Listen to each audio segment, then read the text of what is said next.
Hi po mga ka-idol. Our topic for today is how to remove watermark in kinemaster app.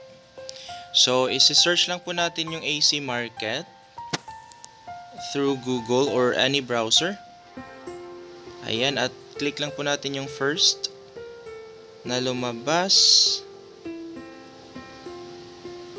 Okay, then yan po yung itsura. After pag-click natin yung na-search natin yung AC Market. So, tandaan niyo po, yun po yung picture.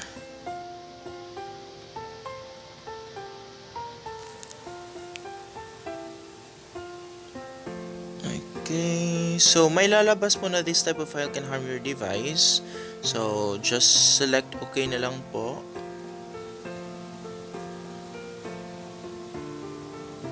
Daming nagsasabi na nakaka-harm po daw to ng phone. So far po sa mga reviews na nababasa ko po, okay naman po yung reviews. Tsaka million po yung gumagamit nito. Okay, just select download na lang po.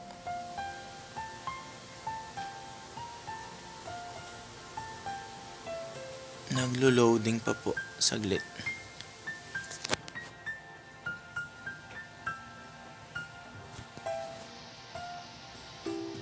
Okay, dalawa po yung na-download. So, select na lang, press na lang po natin yung na-download. Okay. So, yan na po. Papunta na po tayo doon sa may AC Market homepage. I-select nyo lang po yung settings pag may lumabas na ganon. Tsaka allow from the source po. And then install.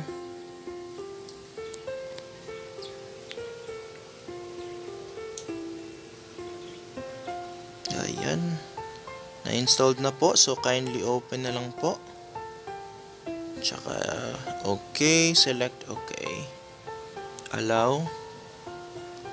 And then allow.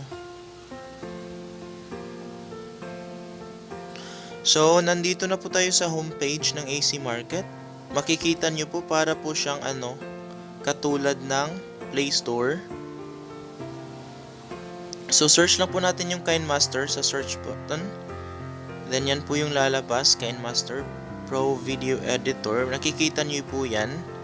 Yung may green na group of numbers, tsaka installed. Select nyo lang po yung sa left side. Yan po. Tsaka piliin nyo po yung 4.8.13.12545.gp.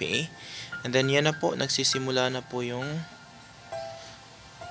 pag-i-install ng ating kinemaster Pro Video Editor. Okay, so just kindly wait lang po.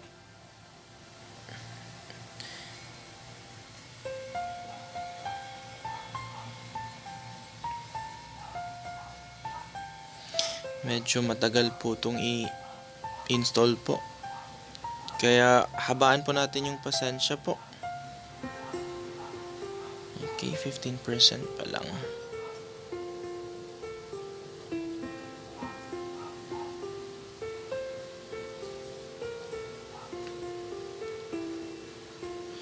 In the middle of the process po, po na lang po natin.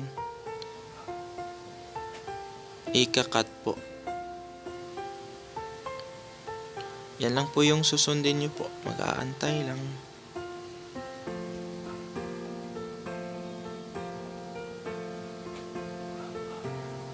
Para po pala itong pag-ibig, no? Dapat habaan po yung pasensya.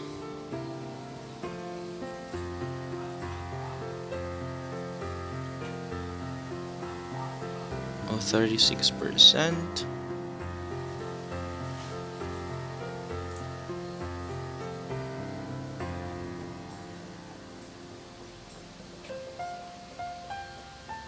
Pag umabot to ng 50% or kahit 47, ika-cut na lang po natin.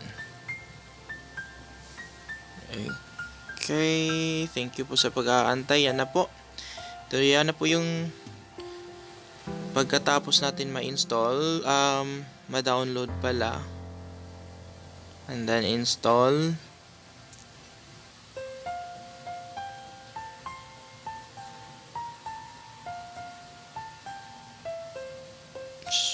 Okay. Tapos pagkatapos ma-install, yan na po. Na-install na po natin yung KineMaster from AC Market. And just click allow lang po, allow. Tsaka paalala lang po pala, dapat po hindi pa po kayo nakapag-download ng KineMaster before nyo po gawin ito. Kasi kapag naka-download, may na-download na po na KineMaster, di po gagana. Tsaka yun sa numbers po kanina, dun sa left side, yun lang po yung i-follow nyo kasi tinaray ko po yung lahat na available, hindi gumagana. Yan lang po yung gumagana. Ito lang po. Yan po, nakikita nyo naman po sa sa upper right top corner, wala na po yung watermark ng KineMaster. So, ito po sobrang effective. Thank you so much po for your time. Bye-bye, ka-idol. Bye-bye.